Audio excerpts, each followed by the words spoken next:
Hello and welcome to the Husband Help Haven podcast, where you'll learn how to be the best husband that you can be no matter what your marriage is like right now. This is your host, Stephen, and today we are continuing our coaching learnings series. So this is where I'm sharing the biggest lessons that I've learned from my 10 plus years coaching men through separation who want to save their marriage.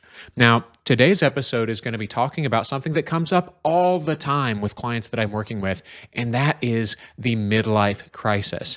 Specifically, today we're going to talk about how to heal a midlife crisis. So today we're going to talk about, first, we're going to establish what is a midlife crisis, why does it happen, what's going on behind the scenes when your wife is going through one of these events, and then we're going to talk about some solutions, some things that you can do to try and help lead her out of this crisis, even when she's trying to get out of the marriage. Now, I'll tell you right up front, these solutions are not going to be like specific, do this, and then do this, and then do the next thing, and then problem solved. This is going to be more like, I'm going to tell you the direction, I'm going to tell you the questions to answer, and then how you answer those questions will inform and give you the basis for what you can do to help heal your wife's midlife crisis. Okay, so with that out of the way, let's go ahead and get into our very first thing. What is a midlife crisis? I think the easiest way to talk about sort of the main points that I want to make here is actually to tell you a little bit of a story. I'm going to tell you about a guy named David. Now, I'm just going to tell you right up front, David is a fake name. And in fact, this is not any specific single man's story. Rather, this is a combination of multiple stories all put together. And the reason I can do this is because so many of these stories follow this pattern. So let me tell it to you. David's wife, over time, as life began to sort of take its toll, they had a couple kids. Their kids were getting a little bit older. She was herself starting to have some struggles in life. The marriage wasn't going overly well. She was having a hard time with the kids as they were getting older. She was not really finding her place in her church. She was having a bit of a hard time connecting there, kind of pulling back there. But there was one area of her life that continued to go well for her, and that was her work. You see, she was a teacher, and she just really loved her job. And so what ended up happening in David's situation is his wife over time got to this place where she viewed herself as a bad wife, and she didn't enjoy being a wife because she felt like she was a bad wife. And then not enjoying being the wife sort of fed into her thinking of herself as a bad wife. And so it was sort of this doom loop, this negative feedback loop of, I don't enjoy this position in my life. I don't enjoy participating in this area of my life. And because I don't enjoy it, I feel bad at it. And because I feel bad at it, I don't enjoy it. And then it sort of gets into this negative feedback loop. Well, this happened with the marriage. Hey guys, just jumping in post here and wanted to make a quick point that sometimes you'll have a wife who is, I think, rightly seen as going through a midlife crisis, but maybe she doesn't feel that she's a bad wife. Rather, she's very convinced that she's living in a bad marriage. I think the exact same cycle can still play out where it might be that there are some legitimate things wrong in the marriage. There might be some very legitimate ways that you have failed as a husband, maybe for a prolonged period of time. But what ends up happening in the build up to the identity crisis is that there does become this loop of, I'm in a bad marriage, and so my marriage feels bad. You sort of have a heightened sense of all the things that are bad. And so your belief that you're in a bad marriage becomes this sort of self-fulfilling prophecy that you are in a bad marriage. And then you begin to view yourself as somebody who is living in a bad marriage. And you sort of start putting yourself into this category of people who identify as being in a bad marriage and therefore need to do different things than what the people who are in a good marriage would do. So you can see how, again, there's this negative feedback loop on the belief side of things that feeds over then into an identity shift. And the identity shift heralds the changes in actions. So I just wanted to make that point because I know that not all wives will express feeling bad about how they have performed as a wife who may also be going through a midlife crisis. And I just wanted to offer an alternative explanation, an alternative path to get to that same destination. This also happened with parenting. This also happened at church, but it didn't happen at work. She was respected as a good teacher. She was favored by the administration. She frequently got praise. In other situations like David's, it might not be the job, it might be the gym, it might be her new single friends, it might be not even the job that she has, but the job that she wants to have. It's more her vision of a career than the career that she's already in. But the theme through all of this is that every area of life feels bad except for one. And there's one area that feels good, and so she spends all her time there. And what ends up happening as for David's wife, as she thrust herself into work, she started to see everything else in her life as getting in the way of work, of getting in the way of doing better or spending more time or the thing that she wanted. All of the obligations of parenting and marriage began to feel very onerous, very heavy, very difficult to bear. And she didn't really see many good reasons why she should keep bearing those burdens when the thing that was most rewarding to her was her career. Now, eventually, you can probably guess where this story's going. David's wife found a coworker that she bonded with. There was another teacher at the school that she bonded with, and they began having an emotional affair.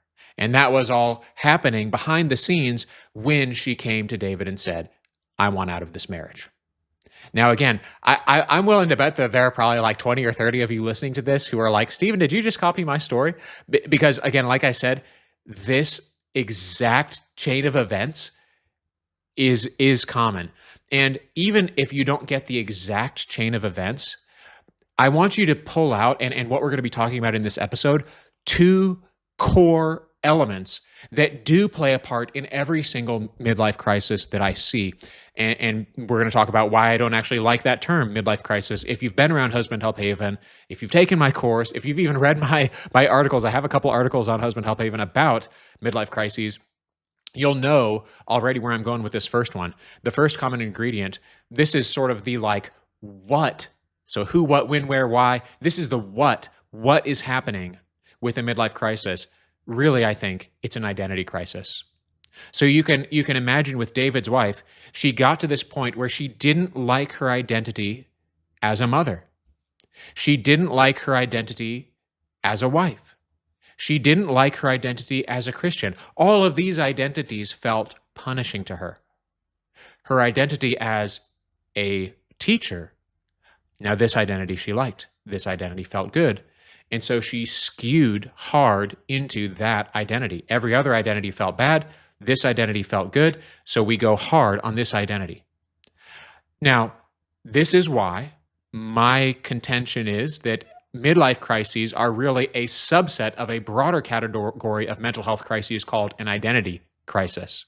And that an identity crisis that happens on a year that ends in a 0 is oftentimes a midlife crisis. So when you turn 40, when you turn 50, you naturally sort of start looking around at your life and start thinking, do I like who I am? But even in saying this gets us to the core element, the second core element of a midlife crisis or an identity crisis, and that is the fear of missing out.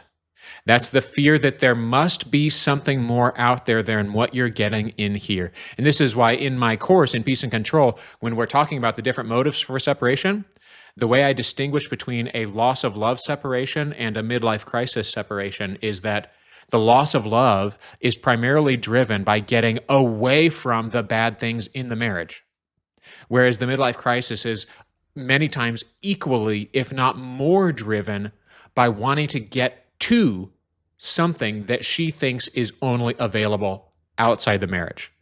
Now, as was the case with David, as is the case so much of the time, that could be an emotional affair or another relationship. But many times it's not another relationship. It's something more like freedom, excitement, passion. It's something more sort of base than just another relationship. There's something sort of core to her identity that she feels like she can't get in the marriage and can only get outside of the marriage. So we've really, in another way, you could say this is the why of the identity crisis. And this is why you will so often see these crises happen at these inflection points in life. So I already said, birthday that ends in zero. Gosh, it sort of just naturally causes you to step back and look at your life. Hey, what have I done the past 10 years? If you're at that halfway point through life, you look back and say, what have I done so far? I've gone through half of it. How much more do I have this much time left? Have I gotten halfway to where I want to get in life? So there's just sort of this natural reflection that happens at that time, which spurs an identity crisis. But say your parent passes away. A parent passing away is oftentimes going to do this same thing. Kids leaving the home, empty nest syndrome, that's a stereotype for a reason. It's because it causes you to look back and it sort of triggers, it incites, it sparks this fear of missing out, which is sort of a nice way of saying entitlement, right? And so in a midlife crisis, if we're looking to heal a midlife crisis or heal an identity crisis, we have to understand that what's really happening behind the scenes, what is happening is that her identity has gotten off the tracks. Why it's happening is she's feeling entitled. She feels like there's something out there that she can't get in here. Now, another component here that's worth talking about that we'll talk a little bit more about later, because this doesn't play as much into the solution as to the how to keep iterating and how to keep going when you've tried the solutions and they're still not quite solutioning. And that is how the crisis is happening. What is she doing that is pushing this crisis forward to the point where now she's leaving the marriage? Well, a lot of times that is escapism. You see, and this starts getting into why you will see people with childhood trauma are so often involved in these identity crises. And in fact, there's a guy named Larry Bellotta who sort of says, anybody who had chaos in their childhood is a chaos kid, and they are going to bring that chaos into their adulthood at some point. I think whatever your views are, what you can say is that somebody who had trauma in their childhood probably took two things from that have made an adulthood identity crisis more likely. First, specifically one that ends in life upheaval, relationship, marriage catastrophe. Because I think we all go through identity crises in our life. We all go through phases in our life where we're sort of taking stock of who we are and considering if that's who we want to keep being. Are we on track with who we want to be? So we all go through phases like that, but for some people, that sort of reflection triggers these really, climactic, cataclysmic life upheaval events where they just throw everything into the trash and just start back over, is kind of what it seems like. And so people who've been through childhood trauma, first off, that thing happening in life, chances are, has happened to them before. So it's normalized in a sense. Leaving a marriage, leaving a family, blowing up a family might be something, oftentimes is something, that she has directly experienced before. And so that floodgate, so to speak, is already open. Secondly, many times if you've lived through trauma, especially as a child, you had to develop defense mechanisms that are not healthy, but were functional. They may have been dysfunctional, but they were functional. And a lot of times that escapism, finding ways of not feeling your feelings, whatever way that happens, and different people have different ways of accomplishing that goal, but the end goal is the same. Well, that makes it a lot easier to get into this sort of really bad headspace where you've come to the conclusion that the only way out, or the right way out even, of these bad feelings and bad beliefs that you're having is to leave the marriage, is to, flip the table over. So one way or another, though, escapism, whether it's from childhood trauma or whether it's from something else, whether it's just been picked up and developed in adulthood, whatever it is, it's oftentimes going to be part of how the identity crisis keeps moving forward. Discipline goes out the window. Short-term gratification enters the picture. This is also, as a side note, why these identity crisis separations can go on for so long. She has a loud bark, but not such a fierce bite, which is she'll talk a big talk about divorce. She'll use it in a conversation emotionally when it serves her, And that can be either to sort of push you down and maintain her sense of control, or to lift her up as a sort of weird coping strategy. Like, well, I'm doing this thing, so I must be doing well enough. I'm moving towards my, goal of getting that thing that I think is only available outside the marriage. So, okay, I can, I'm coping with not liking how I feel right now, or not liking what I'm doing right now. One way or another, she might have a loud bark in that sense. She talks about divorce when it serves her. She doesn't actually want to go talk to an attorney. She doesn't actually want to sit down and fill out paperwork or do that sort of grunt work stuff. So again, these things are important to understand if we're going to talk about how to heal a midlife crisis, which is what we're going to do right now. But let me just reiterate, we've got two things here. Identity is at play. She's developed some bad beliefs about her identity, and she's developed some bad beliefs about what is available and what's possible inside the marriage versus outside the marriage. Okay? So how are we going to resolve this? Well, we're going to talk about that in 1 second, but just really quick, let me just say, I know it's been quiet past few weeks. I have been working in Husband Help Group. We have been getting the ball rolling in there with a group of founders, and it has been awesome, guys. I have really been enjoying it. The feedback that I've heard so far has been really good. We've had some check-in calls where we've all gotten together and just sort of discussed with each other. Guys are in there getting support, sharing things that they're struggling with, that the group is able to sort of pitch in and help, give feedback, serve as a sounding board. Really, it's just been going even better than I could have envisioned it. So I just wanted to throw that out. Unfortunately, if you want to join today, the doors are still closed. We are still just working with the founders right now in Husband Help Group. However, in November, early November, I will be opening Husband Help Group officially all the way to the public. So if you feel like you want other guys to go through and get support from while you're trying to go through separation, while you're trying to save your marriage, if you want companionship, you want connection, you want to hear from other guys who are going through similar stuff, Husband Help Group is going to be a great place for you. So please stay tuned over the next few weeks. You'll hear a little bit more about that. All right, that's it. Let's get back into the episode, guys. Thank you for bearing with me through that. Now, there are two solutions that I'm going to give you to a midlife crisis, okay? And again, as I said at the start, these are not like formulaic, recipe-like solutions where you're just going to follow a series of steps and then the identity crisis is resolved. Rather, these are going to be questions that I'm going to give you that I want you to think critically about. And as you work out answers to these questions, it's going to show you ways that you can help lead your wife through her identity crisis to a happy ending. Solution number one is centered around, it's a response to her decayed, fallen, flawed, hurting sense of identity. And that is this question: how can you support a positive view of her identities in the marriage? I know this is a hard question to answer when you're in separation already, but here's what I'm trying to get at with this question. Okay, so think back to David's example. His wife felt like she was a bad wife. She felt like she was a bad mother. She felt like she was a bad Christian. She felt like everyone else in her life didn't really want her and didn't really like her. The time that she put in with them wasn't rewarding, wasn't good, wasn't profitable. The only time that felt rewarding was the time she spent at work. The only identity she liked wearing was that of teacher. And so that's what sort of kept this identity crisis going. In reconciliations, in David's reconciliation, because his story had a happy ending, and I will say I've seen reconciliations from these sorts of situations, and they always involve the wife getting to a place where she has an identity that she likes inside the marriage, inside the family. She has to fall back in love with her, not just the marriage, not just you, but who she is in these different domains.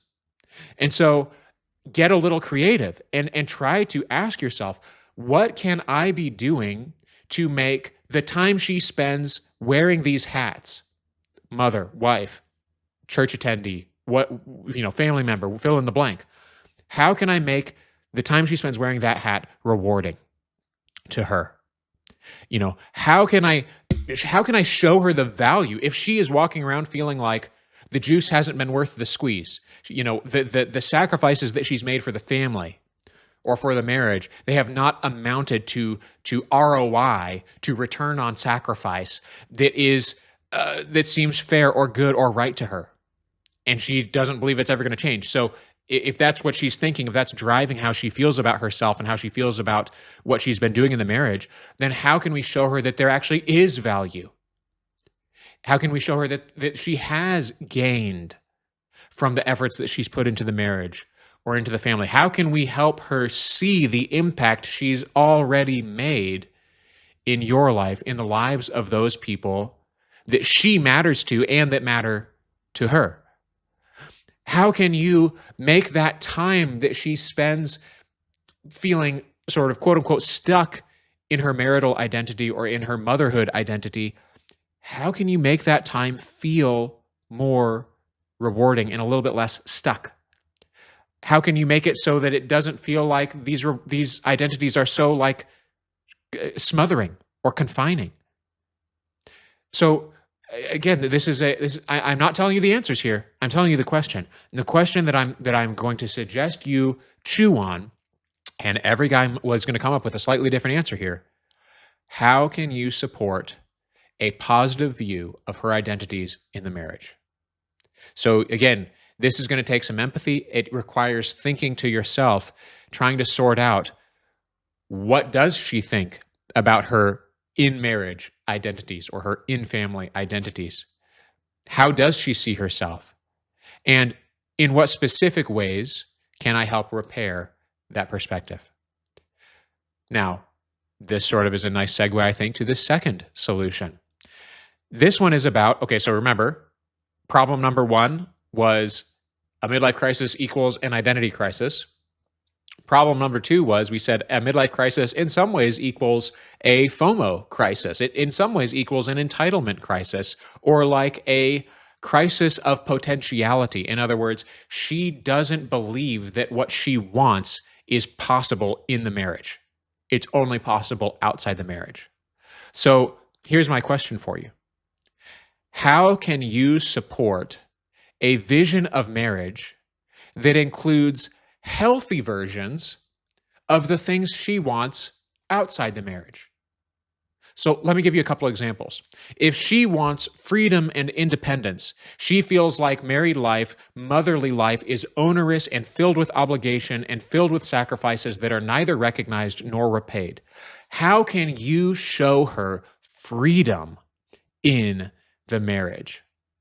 How can you show her that not literal everything rides on her? How can you take some of that mental labor off her plate, so to speak, and show her that life in the marriage is sometimes smothering, is sometimes stifling, but sometimes freeing and rewarding? How can you show her that there are ways of her being able to have freedom? You know, if for example, let's just pretend that David's wife, instead of with teaching, she's wrapped up in sort of having the ability to go out and be social. She likes going out with her friends, and this is sort of her new thing, is she goes out and spends lots of time with her new group of friends.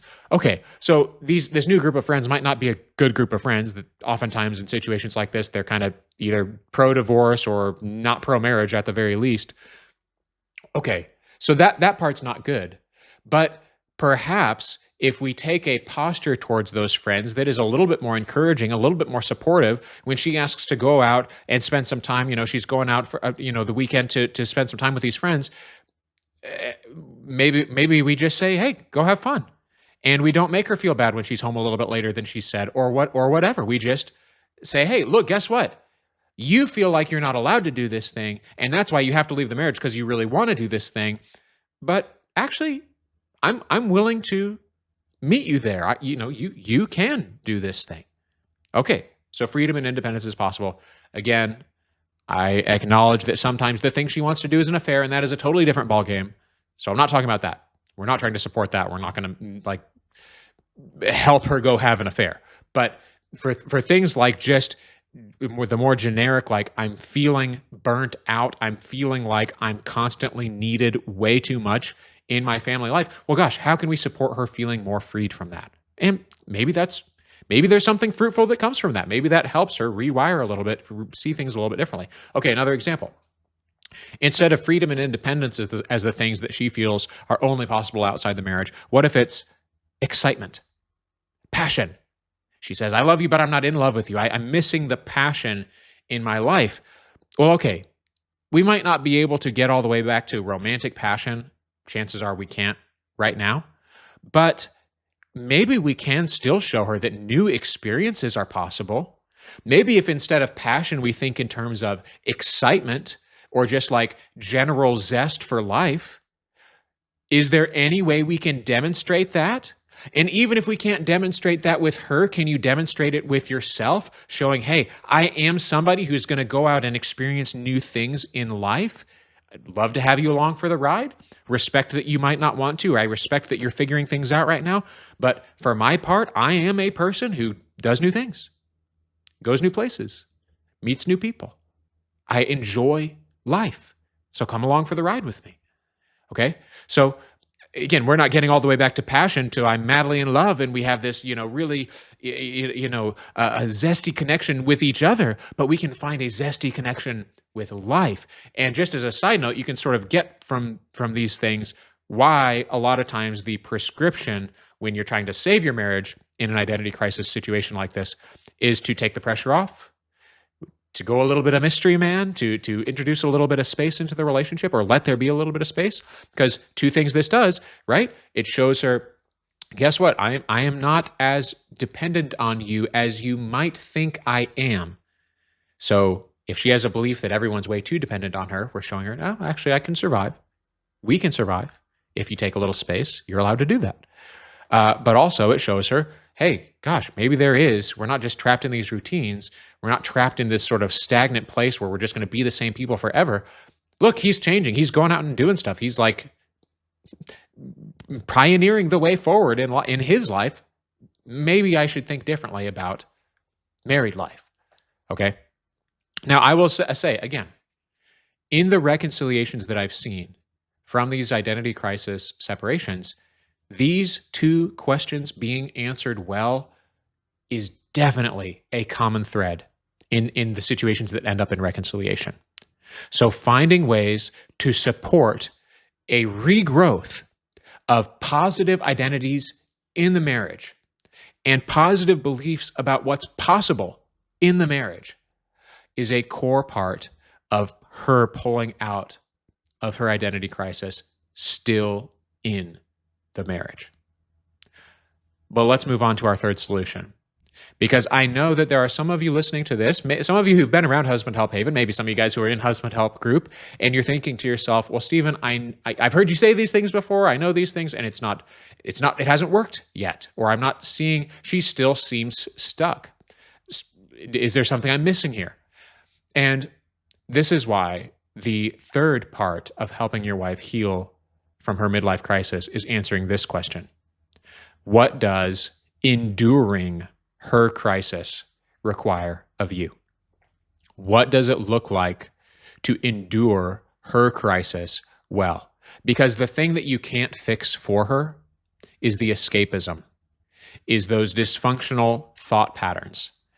And anyone who has lived through or is still living in a separation where your wife is having an identity crisis like this, you know that these recurring mental ruts that she gets herself into, these dysfunctional thought patterns, they are a massive part, maybe the but-for reason why these situations are so hard and so stagnant, why they're so hard to get through, both to live in and to recover from. They're hard as the person going through them to just getting out of a mental rut, it's no easy thing, it's difficult, but also as the person trying to support the person going through them, it's frustrating to watch because you will have moments that feel like evidence that you are answering these questions well. You are providing new experiences that challenge her beliefs about what's possible inside the marriage. You will give her praise or encouragement that lands, that actually connects with her, that you can tell she absorbs and sort of takes into consideration as she looks at who she is. And yet, then it feels like she takes two steps back right to where she started. Why is that? Well, that's because you can't fix this escapism part. You can't fix these thought patterns for her. And so the analogy that I like to use here is that of a walkabout. And if you've been around Husband Help Haven, you've probably heard me give this analogy before. But pretend that your wife came to you and instead of asking for a separation, she asked for your permission to go on a walkabout. She came to you and she said, "Look, Mr. Husband, I am very unhappy. I don't know why I'm unhappy. I don't even know what I want. I just know that I haven't been able to find who I am or what I'm supposed to be here. And so I think what I need to do is I need to go on a walkabout. I just need to go out and figure out who I'm supposed to be and what's out there for me. And I don't know exactly when I'll be back. I might even come back and go back out again. I don't know exactly where I'm going. That's kind of part of the point. But I just know I need to go. Will you give me your blessing to do this?" And as the husband in this analogy, you might say, I'm brokenhearted to hear that you're so unhappy that you've gotten to this place, but I understand sometimes people just get to a place like this, and if you need to go, you can go. And I will hold down the fort here while you do, so that when you come back around, you've got a place to rest your head. Okay? Now, I like this analogy for a couple reasons. First off, it highlights the reality in an identity crisis, especially when we've gotten to the point of separation. Her journey is her journey. It is solidly her own. However, your journey is kind of stuck parallel to hers. They're stuck together. So she's the one in the driver's seat and she's on her own journey. You can like look over and like wave to her every now and then, but like she's got her hands on the wheel and that's just going to be how it is. And you are in some ways along for the ride. And trying to backseat drive is only going to make it longer and worse. So again, the other reason that I like this analogy is because it puts you in the mindset of endurance. Look, my wife, just no matter how I slice it, she just is going to need time to untangle her mind. So how do I endure this well? How do I get through this well? How do I make those moments that she does kind of stop back by the proverbial home? For you, maybe that's those moments when you have a dinner that feels normal, or in the evening, somehow you still, even though you're in the middle of separation, sit down on the couch and watch TV together. Or like you go and you do your parenting stuff and it just feels totally normal. For you, that is the proverbial coming back by the home during this walkabout. So you might ask yourself, how can I make those times positive? How can I make those times feel rewarding for her? And again, how can I apply those two questions that I just posed to you earlier in this episode to those times? Positive beliefs about identity, positive beliefs about potentiality. How can I demonstrate that who she is in the marriage is better than she thinks it is? And how can I demonstrate that what's possible in the marriage is more than she thinks it is? Now, I think that as you answer those two questions, that is going to take you down the path of doing the best that you possibly can to support your wife and help her heal from an identity crisis. Ultimately, you can't actually heal her identity crisis for her. You can help support her and you can make it easier and you can sort of help kind of gently nudge towards the path that will lead to healing, that will lead to truth for her, but you can't actually make her walk that path or keep walking that path. And the reality is, this sort of one step forward, two steps back when she's in an identity crisis, that's just how it's going to go a lot of the time. I'll also say something that I didn't really say at the start, but maybe could have or should have, is that really on some level, I would say there is some amount of identity crisis in every separation. Because if, again, just put yourself in the shoes of your wife who may have asked for separation, she is asking to set aside that identity of wife. So implicitly, there is some amount of identity crisis. However, as we talk about in Peace and Control, the way I distinguish between a loss of love-driven separation and an identity crisis-driven separation is the loss of love is driven by, I want to get away from the marriage. The identity crisis-driven separation is a lot more about, I want something that's out of the marriage. I want to get, it's that grass is greener mindset. Like there's something out there that I know I'm missing out on and I got to get to it, right? So Again, we didn't really get into like super fine detail tactics in this episode, but I still hope that these questions, that these prompts are helpful for you. And as we sort of wrap it up here, let's just recap what we've gone through. If your wife is having an identity crisis as we speak, try to find creative ways to do what we discussed to repair her identity. How can you bring healing to her identity? This is why praise, this is why, finding ways to help her see the value that she's already brought and the value that she still can bring and continues to bring to your life, to your kids' lives, to whoever's life, it matters. How can you speak life into her? How can you show her that you like life with her, uniquely her, not just you like life with a wife and a mother to your kids, which any woman could be those things. What is it about her uniquely that makes life special or that makes your family special or whatever, right? How can you show that you believe in her ability to find happiness in healthy ways? How can you live out patience? How can you endure her journey well? How can you get through the months that it will be while she sorts these things out? So I hope that if your wife is in an identity crisis, you'll think on those things and pursue those things. If your wife is not having an identity crisis, then be proactive. I hope that you've still gotten something from listening to this episode, and I'll just tell you that the questions and the prompts and the things that help heal an identity crisis are the exact same things that help prevent an identity crisis. You will not see a wife fall into an identity crisis who has deep satisfaction with who she is as a person. She likes who she is as a wife. She likes who she is as a mother. She likes the sort of the value that she sees in those domains of her life. She can also be a great worker. I'm not trying to say, hey, we should not have our wives out in the workforce. I'm not trying to say anything like that. But what we don't want her only sense of identity to come from her job or from something that's outside the marriage, outside the family. We don't want those identities to become things that she resents.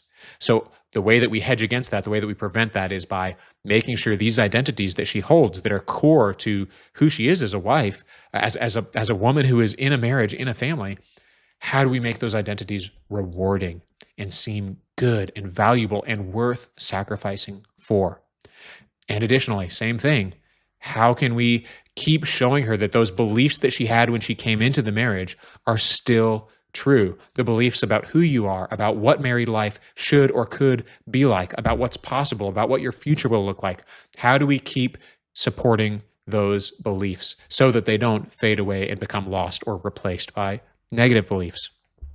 And I'll just say, if you take the lead in acknowledging your own weaknesses or like your own times when you're having your own little identity struggle, you're just not doing so well, you fall into escapism a little bit, when you can acknowledge and healthily process through your own issues, it helps normalize your wife when she has her issues too, and it normalizes humility in your relationship, which is always a good thing. So I hope that something in this episode has helped you guys. Again, I really hope that no matter what, you will walk away from this episode both equipped with some ideas for how to potentially help your wife through her identity crisis, but I also hope that you'll walk away with compassion, understanding that a wife who's gotten to this point probably has had some hard things in her life. She's been dealing with some very unhappy feelings for a long time. Granted, she might not have dealt with those unhappy feelings in quite the right way, but all the same, I hope that you have compassion, because it is not a fun thing to be the person going through one of these identity crises. It's very difficult. It's very painful. You're constantly fighting your own sense of failure and feelings of low self-worth. And so compassion is really one of the main takeaways that I hope sort of gets threaded through whatever you take away from this episode. And yeah, I hope that specifically those two solution prompts are helpful as well. So guys, thank you so much for listening. I hope this episode has been helpful for you. We will be back next week with another installment in our coaching learnings series. So stay tuned for that. And also stay tuned for Husband Help Group, which will be opening up again in November. Until then, guys, thanks for listening. It's been Stephen with much manly love.